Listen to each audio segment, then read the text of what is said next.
All right. Looks like the initial things are all showing up. Let's do this. It is Locked On Jazz for the 4th of September. A look at the things that might be a bit disconcerting a day after looking at all the things that are positive, plus a season recap with a live audience taking your thoughts and your comments. It's all on Locked On Jazz. Pow! How are you? I'm David Locke, radio voice of the Utah Jazz, Jazz NBA insider. This is Locked On Jazz, your daily podcast on the Utah Jazz. Hopefully making it better for you to be a Jazz fan each and every day. Thanks to hello to everybody who's on Instagram at DLock09, live on Twitch, Facebook, YouTube, all on Locked On Live on Periscope at Locked On Sports. Thanks very much for tuning into today's program. Please make the chat room active today. We want to take your comments, your thoughts, and kind of look at the Jazz, where they sit today, September 4th, kind of a weird, compared to maybe where they would have sat at this point, last May when we finished, or late April when we finished against the Rockets. What's different? How are we different? Seems like in that aspect, and we'll talk about the offseason. There's been a lot of questions the offseason. I've kind of blown them all off. We can actually take those offseason comments and questions now. They seem appropriate. So let's get to that. Let's touch on that. Let me start with, I think, the biggest area where we're probably different than we were, 19 months ago. At the end of the Rockets series, I don't know that we were comfortable with the idea that Donovan Mitchell was ready to be a primary ball handler. I don't want to call it point guard. I want to call it primary ball handler, decision maker. And the growth that he showed this season, as well as in the playoffs, I think really changes the perception of that. And then I think you start piecing the roles around that a bit differently as well because of that. So to me, that's the number one change. If we're really honest about Donovan and where he was at this point 15 months ago, he had come off a not very good series in Houston. His decision-making wasn't perfect. And I think there was a feeling that, frankly, we needed Mike Conley. We needed, and that was the feeling at the trade deadline that year too. And there was nothing that had changed the opinion. Now, the way Donovan grew this year, the pick and roll improvement between him and Rudy was dramatic. The way he approached the game in the playoffs, and then the way the game changed, like the game is, we talked about this yesterday, that the game is really changing. The off-the-bounce three is a dramatic new play that used to not be okay. I sent out a tweet the other day that basically said that Mike D'Antoni was to Bill Walsh. And I got some fight on that. Let me take a second here. So Mike D'Antoni brings 7 seconds or less in Phoenix, and that completely changes the NBA, right? Like, that was the West Coast offense. And frankly, as he says now, in talking to Mike about this, he wished he had pushed it further, but he doesn't think his players would have followed at that point in time. It was so radical, so different, that if he had pushed further, his players wouldn't have followed him in that circumstance. He goes to Houston. He basically gave James Harden, who's an artist, complete freedom to do whatever he wanted with the game and see the game how he wanted and play it. And what has emerged out of that, by the way,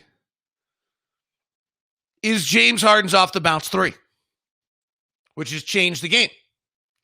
I mean, it changed the game so dramatically that and Harden's brilliance, that last year when we played, we ended up guarding him from behind, right? Like, that's the ultimate sign that the game was broken, when we had to try to guard James Harden from behind. because Harden in his artistry had come up with this step back off the bounce three that was just different than what anybody had ever done in the game. The only one who'd ever done anything similar to that to anyone in the game is Steph Curry, whose head coach was Steve Kerr, who was in Phoenix for a while with Mike D'Antoni.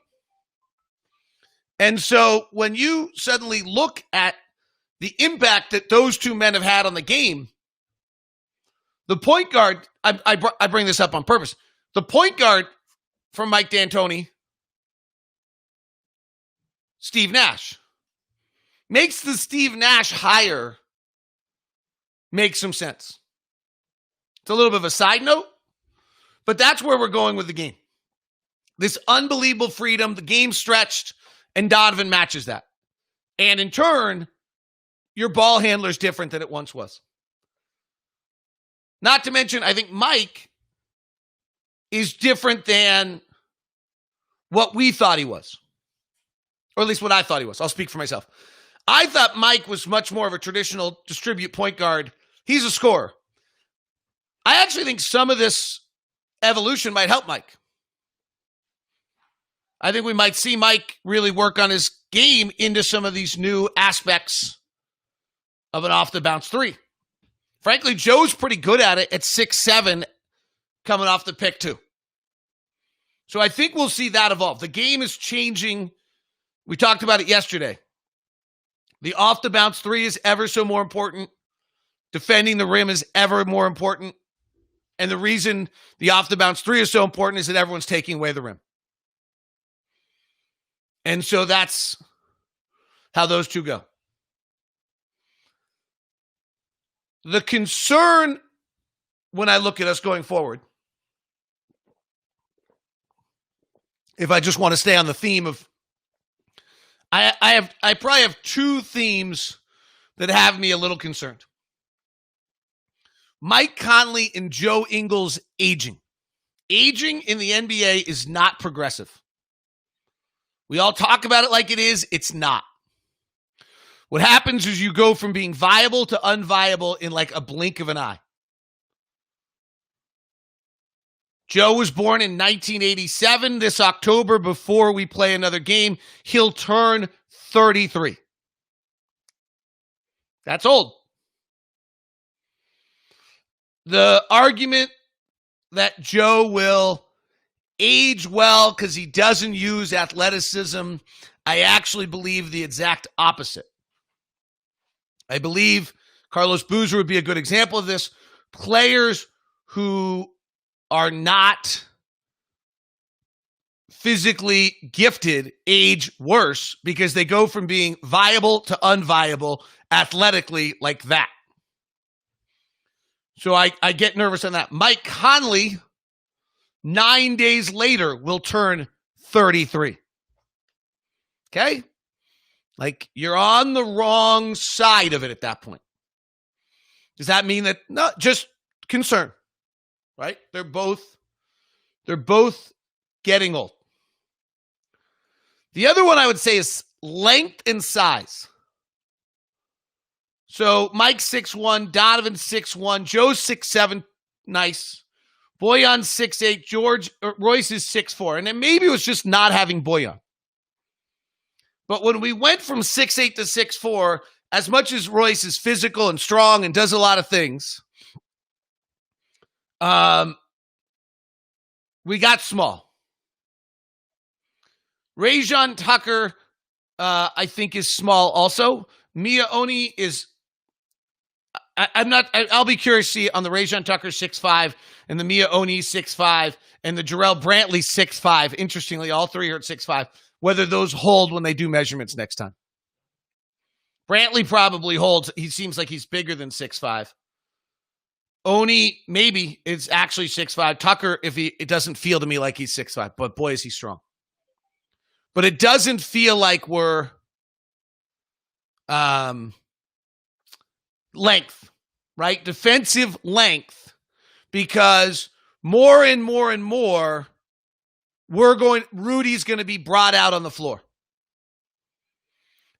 I think I was, this sounds really arrogant, but I think I was ahead of the game on something that made the Warriors great that wasn't talked about enough as we spread the floor. Secondary rim defenders are going to be the defensive key moving forward in the game. Because we're going to spread the floor, because the off-the-bounce three is becoming so important, because defenses are protecting the rim at such a rate that everything's going to be about pulling the big out of the middle. Forcing Rudy to step up on Jamal Murray, forcing Rudy to step out on Dame Lillard, forcing Rudy to switch, and now you secondary rim defenders. We don't have that. Bojan Bogdanovic is certainly not. Does Bojan Bogdanovic slide to the three? Can we find an athletic four that's a secondary rim defender? Hard to find. But those would be my initial thoughts. All right, we'll get to your questions. Get your thoughts, your feelings, your emotions. Full chat lines are available for you on Twitter at Locked On Sports, Facebook, YouTube, Twitch, all at Locked On Live. Today's show is brought to you in part by my friends over at Murdoch Hyundai. They just do such great work. Blake and the crew over at Murdoch Hyundai, 4646 South State Street, also in Logan and in Linden. I actually got a text, direct message from someone the other day who was like, oh my gosh, I'm driving one of the Sonatas. I wonder if I have the one you were with. It's incredible. I did. I had the Sonata forever, and it truly was an amazing vehicle for the price tag you could get out with all the bells and whistles. The Sonata Limited. I couldn't get one again. I requested it, actually. I've never done that before. I requested when I went over the miles mark, I requested it, but they've been selling them too fast, and so they did not have any of the limited availables. There's great deals right now on the Kona, which is the small zippy SUV. Subaru has that Crosstrek that you've seen. Go check out this one. It's the Kona is pretty fabulous in that regard.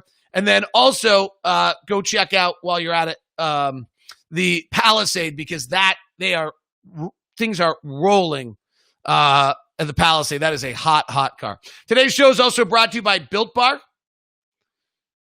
Built Bar is the perfect, most delicious protein energy bar you can get out there.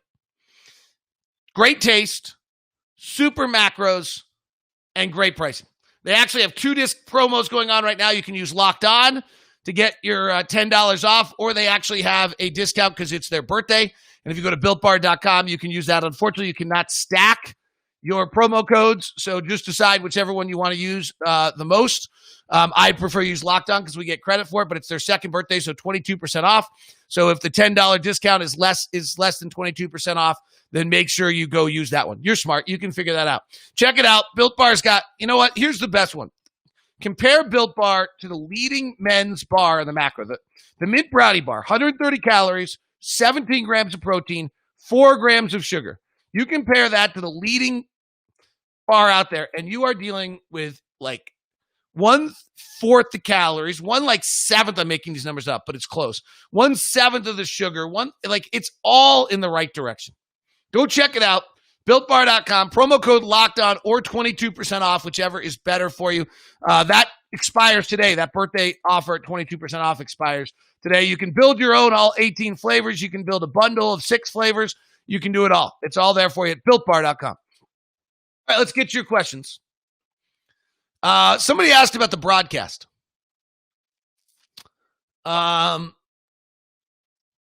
It was done as well as it could be done. Huge credit to Travis Henderson on the Jazz crew, and Jeremy Brunner, who I believe led the work. Jeremy Castro, our boss. They gave us the best environment we could. It's brutal. Like even the last play, Conley, I can't see whether there's somebody back with Donovan. I think Donovan's going to be open all the way down and think Rudy's going to throw the pass there. And you actually really can't tell whether passes are going to the right or the left on those kind of lob. So it's brutal. The only thing I liked about it is Jazz assistant coach Mike Wells joined us in the second and fourth quarters, and he'd been in all the coaches' meeting and in everything. So we had better insight than maybe we've ever had before because of Mike Wells. So that would be the only thing I liked about it. Otherwise, frankly, it was incredibly difficult. No, everybody else got things in their lives that are much more difficult. Not having the crowd to lift you up as an announcer was really strange. And there are certain things I do when I call a game that is a reaction to the crowd, or the crowd carries me through a call that weren't there. So it was really, really, really, really, really different. But so this is what we had. So you embrace it. Took some friends of mine to get into me a little bit to get me to embrace it. We got as good a setup as we could have. So I'm really thankful for that. We had incredible access because of Mike. And so I'm really thankful for that.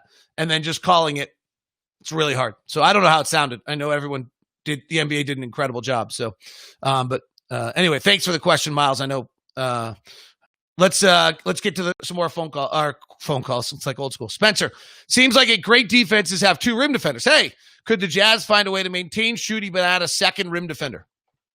I think your second rim defender has to be a 6'9" athlete. So if you think about Golden State, who had two rim defenders, they had Andrew Bogut for a while, Draymond Green, and Kevin Durant. You think about Milwaukee, who has two rim defenders, they have Lopez and Giannis.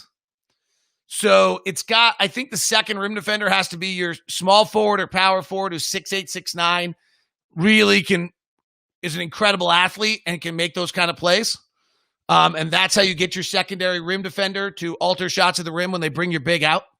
But Spencer, great minds think alike. Appreciate that. Wow, that was like on Spencer and I didn't plan that at all.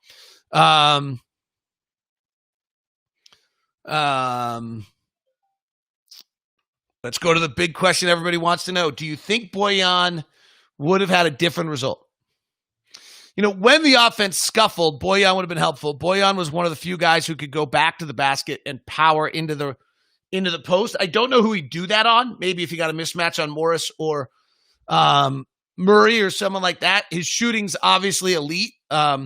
Royce took a lot of those shots. Defensively, he would not have helped us. And we didn't, in fairness to Denver, I don't want to make this sound like sour grapes, and they didn't have Will Barton. We didn't struggle offensively, right? Like Bojan is a help offensively. One of the most positive things I think for us moving forward is the fact that no matter who the power forward has been next to Rudy, if it's not Derek Favors, our offense has been really great, right? Like that to me, if I'm Dennis Lindsay and Justin Zanuck and I'm sitting in the front office and I'm trying to build this roster right now, we've had Thabo Sefolosha, Jay Crowder, Jonas Jerebko, Royce O'Neal now. Like a lot of players that are not elite level stretch fours. Bojan Bogdanovic is. And we've been able to have great offensive teams. To me, that's a really, really important piece to our puzzle moving forward. Does that might, to me, mean that we have a little bit of a luxury on grabbing an athletic power forward who can be the secondary rim defender who's not as good a shooter and slide Bojan to the three. And then, then at times you have a lineup of Donovan, Joe or Royce, Bojan, an athletic four, and Rudy, and we're long. Like in one move, we just went long. Mike Conley, Royce, Joe, this guy, Rudy. We're long.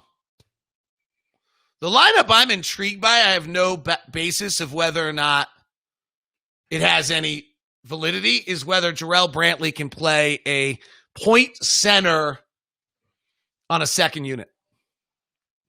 I'm not sure he can, but it's an interesting idea. T. Willis, how does the conversation go down with Rudy? Because there's no way we can afford to make him a supermax player despite the lack of post game, and I don't think Rudy will take that well. I think this is a incredibly astute point from Instagram. It's going to be hard to pay Rudy the supermax. There's no question on that. Most players have not wanted to do anything to play the supermax. Rudy's going to think he's worth the supermax because he's an NBA player who's great. It's going to take massaging the issue. Well, there's going to have to be a moment in which, maybe Rudy's agency says, we don't want to go on the market. Like, they're nervous. Like, I think Rudy gets paid if he goes on the market. Does Rudy get paid equal to Supermax if he goes on the market? Well, if he does, then this is a irrelevant point. Then you have to pay him the Supermax. So let's back up. The premise has to be that if Rudy went to free agency, he wouldn't get that money. Is that true? Now, we can only be the only ones who pay him the Supermax, so that is true. But how about awfully close to the Supermax? Like, if Rudy goes to the open market, does he get a max deal from someone? Then we have to offer him, if you think yes to that answer, then I actually believe we have to offer more than a max deal, because when we've said no to him on a Supermax, it's just the way personalities work. Same thing happened with Rodney Hood, really. I always felt like we could have offered Rodney Hood a contract which was less than what he thought he wanted. He could get the same contract from somebody else. It'd be okay. Right? So Portland gave him the same contract we gave him. It's insulting if we give it to him. It's okay if Portland gives it to him. I feel like the same thing could happen on a Rudy front. If we tell Rudy no on the Supermax, then we bring it down to regular contracts and we're offering the same thing somebody else is, I could see where Rudy feels like it's insulting from us. And since it's the max amount that another team could give him, that it's actually a compliment. You follow that? It's a little tricky. Today's show also brought to you by Homey. They're changing the real estate market. They're doing remarkable things to save you money. The old market, everything's commission-based. You build your house up to be as great as it can be. You do your landscaping. You do your gardening. You do your add-ons. You do all your stuff, and then the real estate agent makes more. Why? That doesn't seem to make a lot of sense. So now Homey is going to try to saving you money on both ends. And the remarkable thing about Homey is that Homey is saving their sellers almost $10,000, on average, $10,000. The other thing is they're selling homes faster than the market value and for more money than the market, or the market rate and the market value. Pretty impressive. Text LOCK to 88588. That's LOCK to 88588. Check Homey. Text LOCK to 88588. Today's show is also brought to you by Roman. Talking about erectile dysfunction isn't easy. Usually we just brush it off, blame ourselves, saying it's like I lost my mojo, or we avoid it altogether with excuses like I had a long day at work, or whatever it might be. I'm not feeling it. With Roman, it's easy to talk about with a real healthcare professional who can prescribe real medication. It's safe, simple, and totally discreet. With Roman, you get an free online evaluation, ongoing care for ED, all from the comfort and privacy of your home. A healthcare professional will work with you to find the best treatment plans. If the medication is appropriate, Roman will ship it to you. Free 2-day shipping. The whole process is straightforward, simple, and discreet. So get started by going to roman.com/LockedOnNBA. If approved, you'll get $15 off your first order of ED treatment. That's GetRoman.com/LockedOnNBA. GetRoman.com/LockedOnNBA. All right, let's get back to the questions.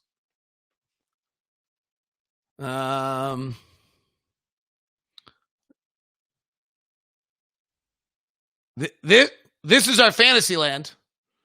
I'm sorry, Rudy isn't worth the Supermax. Do everything in power to get Anthony Davis. Yeah, so this is actually, let me go back to the Rudy Supermax question. So let's say Rudy isn't worth the Supermax. Let's say we all agree on that. I don't know that I totally agree on that. I'm actually not sure I think anyone's worth the Supermax other than maybe like Luka, LeBron, Giannis. Right? I think my list on that might be 3 players. And if we might end up having to give Donovan the Supermax, I'm not even sure then really an issue. What are you replacing Rudy with? All right, it's great to say Rudy's not worth the Supermax. What would you replace Rudy with? Because we become the If we don't have Rudy, who are we?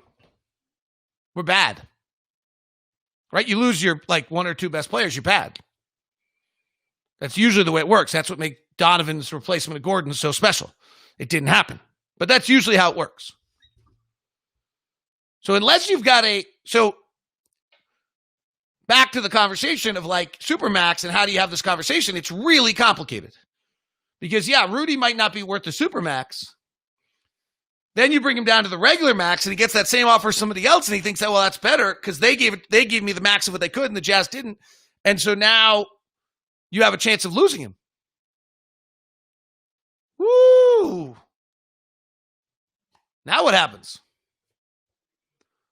So do you have to just give him the Supermax because we're Salt Lake City, Utah, and we're not going to attract players? We actually have a player who wants to be here? I don't know. It's really complicated.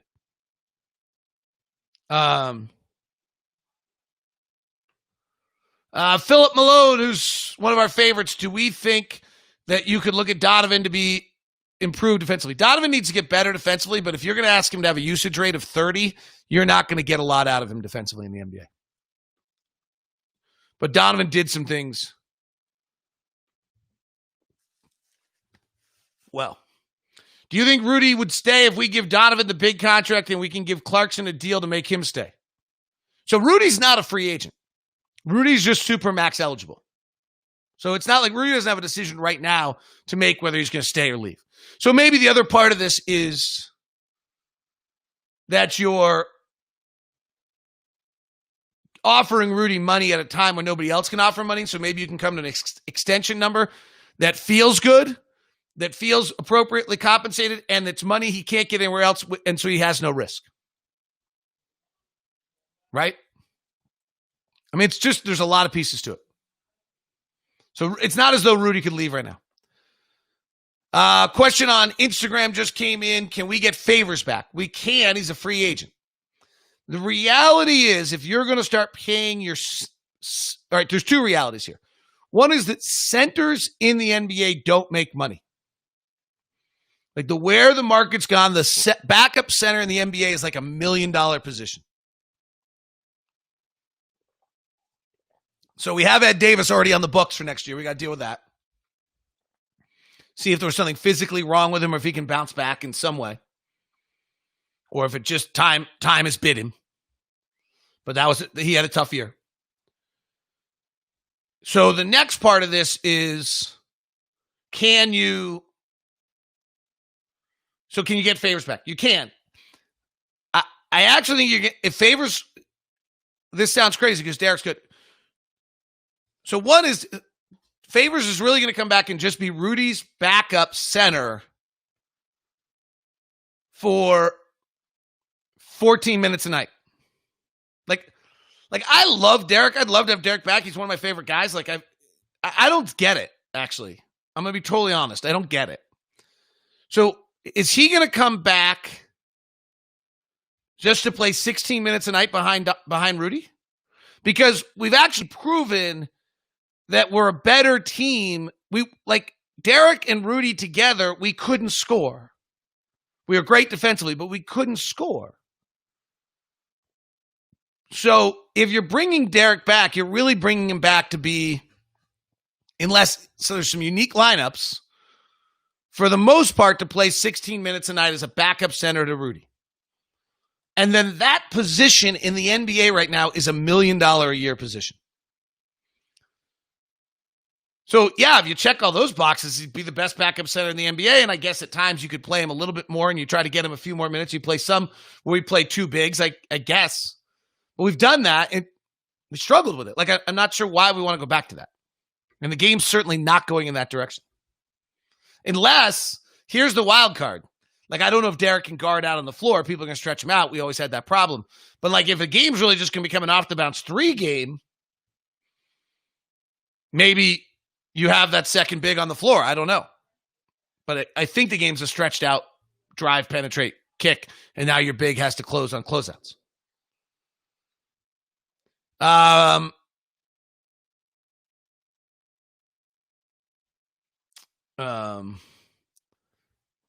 The guy who asked the question says, no, he comes back as a starter if we have to dish Rudy. Yeah, that's. I think that's a downgrade of considerable level. And I'm a Derek fan, so it tells you how much I like Rudy. Larry, as I'm about to sneeze. Excuse me. You're not allowed to sneeze in COVID. You do great work. Thank you for the great season. Two things. First, Paul George is the happiest person. Joe Ingles didn't make it the second round. Interested to hear your breakdown of Rudy. Oh, we just did that. Sorry. I saw the first part. Let's go to question number 2. Let's go to the next question. Sorry, that was my bad. Could we see Mike Conley coming off the bench in more of a George Hill type role next season, allow Mitchell to play point guard for most of the minutes on the floor? At 33, this starts to happen. But Mike was pretty good in the bubble. He averaged 20 points a game, and he was pretty good in the final 11 games of the season before the stop, and he's earning $30 million. So that's a lot to have. George Hill started coming at the bench when he was not making $30 million anymore, or when he was not making real big money. He's at a pretty low number in Milwaukee. He was starting in Sacramento. So I think that's a hard number for you to be bringing Mike Conley off the bench. Can Mike Conley become your primary ball handler against the second unit? Yes. And I think we found that. I think that's really valuable. How does that work with Joe, right? Is Joe becoming, as he gets to 33 years old, is he becoming a primary ball handler for the second unit also? And you might have 2 of them, right? So you might have co-primary ball handlers. That's a delicate dance that needs to be tried to figure out in this offseason. Is Mike Conley at 6 feet, 6'1", Donovan at 6'1", a issue, right? We just talked about size and length and how fast you can swing that size and length.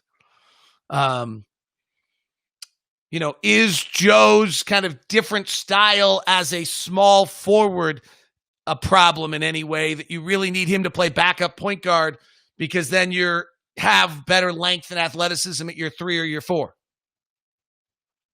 These are the decisions that have to be made, or the discussions that have to be had. And if that's the case, then is Joe really a backup point guard?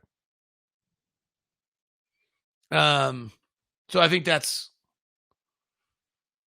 those are questions. Do you think Mike Conley, Jordan Clarkson, other Jazz players are back? When will the NBA come out with their schedule? That last part is really the question we have. Nobody knows. Adam Silver's last comments kind of seemed almost push us into January in order to get fans back. So December seems unlikely, he said. I do think Jordan Clarkson's back. I think he's been given great, credit to the front office for seeing a value in Jordan Clarkson, getting a player of Jordan Clarkson's value for Dante Exum, where Dante is in his career. Huge credit to that. And then part 2 of that credit is the Quinn kind of found a way to make Jordan incredibly valuable in that system and the way he was playing. And so I think Jordan's got a nice match here. I think he's comfortable here. I think it fits. He's from San Antonio, so the small market thing's not crazy. He lives in LA. It's close. I think he and Quinn are super tight. I think it works. I think the money's there for it now. Now, you have to make a choice on some of these things. So we've been talking about this imaginary player that makes us long again and adds athleticism as a secondary rim defender. Maybe that's the money that you're using for Jordan Clarkson, so then you have to make a decision. These are all just tough decisions. You can't actually just get all of it. So while I do think Jordan Clarkson's back, I think everything lines up for him back. I think everyone's comfortable with everyone. I think it works. What happens if the money is available for that player that we're talking about, this imaginary unicorn of a player who is able to suddenly turn us from being small to big? And maybe lets us get back to being elite defensively. Doesn't hurt us too much offensively because we've kind of learned with Rudy that whoever's at the 4 turns out to be all right. And you've slid Bojan to the 3, and now you're sliding Royce or Joe to the 2, and now you're bringing Mike Conley and Joe Ingles off the bench, and now Jordan Clarkson's in that mix, and that doesn't really work because that's another ball handler. Joe shot 1 every 10 minutes while on the floor with Mike Conley, but that's also because every time he's on the floor with Mike Conley, he's on the floor with Jordan Clarkson or Donovan Mitchell. right? So how does that work? Do you think Jarrell Bradley or Juwan Morgan can defend the rim at a high level and develop a good three-point shot? Well, Spencer, it's a great question because those are the questions that will dictate their careers. Brantley's a little different because he can play with the ball in his hands and he can be a natural distributor and move the ball and do those kind of things. But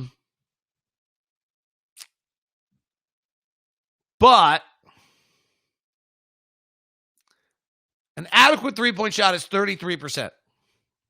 Sure. I think both Juwan Morgan and Jarrell Brantley become 33 to 34 to 35% three-point shooters. Sure. Protect the rim. Less likely. Less likely. That, if Jarrell's really 6'5", Juwan doesn't seem to have a big burst. Now, Juwan's body's going to get better in his career, and so I think that could change things. All right, let's quickly take one or two more. Appreciate the questions. Great audience today. It seems the best move is to put the ball in Donovan's hands. When D'Antoni made Harden a point guard, we all thought he was nuts. Then Harden became the greatest scorer. When we didn't have Conley in game 1 and game 2, Donovan became our point guard and goes crazy. I think we're closer to that. That's kind of where I opened the show. We're closer to that than we were. That's the biggest change to me of where the franchise is than it was 16 months ago.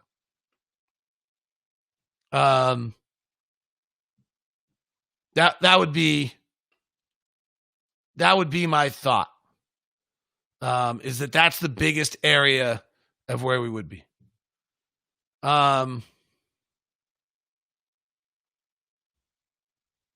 think I'm getting a lot of the same questions. Let me quickly check. All right. Tony Anderson says, something you said yesterday's Pocket Rancher. You talked about how Rudy sometimes didn't seem to realize how far out he could go when guarding Jokic. He has the ability to recover, but he feels like a fish out of water when he does. I think stepping out and closing those gaps will be the next evolution in his game, and I just wonder how the series would have gone if he had done that. 100%. But you said it perfectly, Tony. Rudy's really uncomfortable out there. So the more he does it, the more he sees it, the better he gets, the more he realizes he can recover. And like when you think about this, if you think about the block on DeLon Wright, which was super incredible, he spun around, came back, and made the block.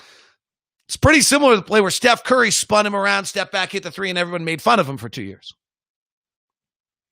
Right? So that's a fine line there. Like when he's being spun around, it doesn't feel good. He's so incredible, he recovered. But it makes it very complicated.